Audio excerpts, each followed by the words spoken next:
Mic பண்ணிட்டு போயிட்டு ஒரே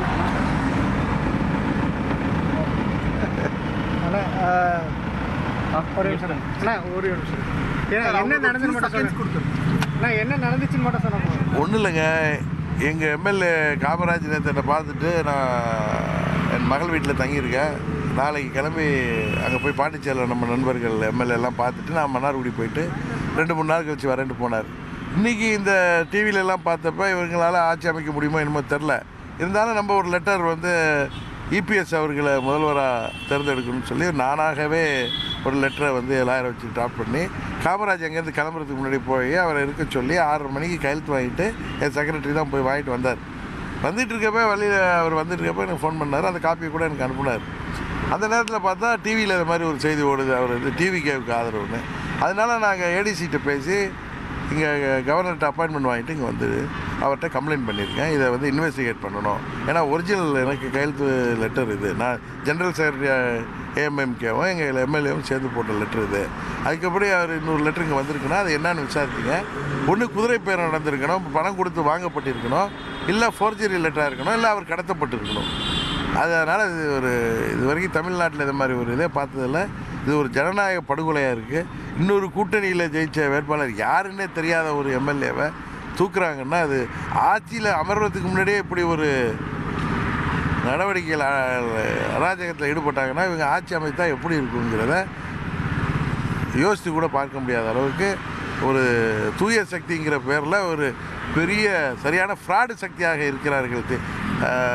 தாவேகா உறுதியாக இவர்களுக்கு வாக்களித்த அந்த 108 தொகுதி மக்களும் உறுதியாக இதற்கு வருத்தப்படுவார்கள் என்பது. ஏன்னா தமிழ்நாட்டில் இது வரைக்கும் கேள்விப்பட்டதில்லை.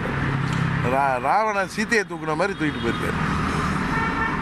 Okay sir, thank you sir. Letter மட்டும் நம்மளுடைய திரு டிடிவி தினகரன் அவர்களே காப்பி தான் வந்துருக்கு. அரசியல் களத்தில் பரபரப்புன்ற நிலை மாறி பரபரப்பான ஒரு சூழலில் மொத்த அரசியல் களமுமே இப்போ சிக்கி கொண்டிருக்கிறது என்று தான் சொல்ல வேண்டும். அரசியல் சதுரங்கத்தில் யார் யார் காய் நகர்த்துகிறார்கள், எந்த திசையில் நகர்த்துகிறார்கள்னு ஒரு புரிதல் இல்லாமலேயே தமிழ்நாட்டின் அடுத்த முதலமைச்சர் யார் என்ற ஒரு கேள்வியை நோக்கி நாம் பயணப்பட்டு இருக்கோம். இந்த நிலையில தான் ஒரு காட்டமான ஒரு குற்றச்சாட்டை பதிவு செஞ்சிருக்கார் அமமுக கட்சியின் பொதுச் செயலாளர் திரு டிடிவி தினகரன். தன்னுடைய கட்சியின் சார்பாக மன்னார்குடி தொகுதியில் போட்டியிட்டு வெற்றி பெற்ற காமராஜ் எம்எல்ஏ அவரை தொடர்பு கொள்ள முடியலன்னு சொல்றாரு. அது மட்டும் இல்லை, அவருடைய கையெழுத்தோட தாவேக்க அவருடைய ஆதரவோடு ஆட்சி அமைக்க உரிமை கோரினதுனால இது ஃபோர்ஜரி பண்ணப்பட்ட கடிதமா இல்லை குதிரை பேரம் நடந்து தன்னுடைய எம்எல்ஏ வாங்கப்பட்டு விட்டாரா அப்படின்ற கேள்விகளையும் அவர் தற்பொழுது எழுப்பியிருக்கார். அது மட்டும் இல்லாமல் ஆட்சியின் அமைக்கிறதுக்கு முன்னாடியே இவ்வளவு வேலைகள் பண்ணுறாங்களே அப்படின்னு சொல்லிட்டு தாவேக்கா மேலேயும் கடுமையான குற்றச்சாட்டுகளை முன் வச்சிட்டு இருக்காரு. அமமுக எம்எல்ஏ பேரில் ஆளுநர்கிட்ட போலி கடிதம் சமர்ப்பிக்கப்பட்டிருக்கிறது என்று டிடிவி தினகரன் தற்பொழுது முன்வைத்திருக்கக்கூடிய இந்த பகிரங்க குற்றச்சாட்டு தான் அரசியல் களத்தில் தற்பொழுது மேலும் பரபரப்பை கூட்டியிருக்கு. நாளை காலை பதவியேற்பு விழா என்று நினைத்து கொண்டிருந்தோம். ஆனால் அதன் பிறகு நடைபெற்ற ஒவ்வொரு அரசியல் நகர்வும் இன்னும் மேஜிக் நம்பர் தாவேக்காக்கு கிடைக்கல அப்படின்றத நமக்கு தெளிவுபடுத்திருச்சு. ஆனால் அவங்க கொடுத்த லெட்டரில் ஒன்னே ஃபோர்ஜ் பண்ணப்பட்ட லெட்டர் அப்படின்னு தற்போது அமமுக பொதுச் செயலாளர் டிடிவி தினகரன் சொல்றார். எங்க கட்சி தரப்புல இருந்து நாங்க கையெழுத்து போடலன்னு சொல்றாரு. இனி செல்லும் இடமெல்லாம் செய்தி. தந்தை டிவியின் வாட்ஸ்அப் சேனலை ஃபாலோ பண்ணினா செல்ல இருக்கும் இடமெல்லாம் செய்தி.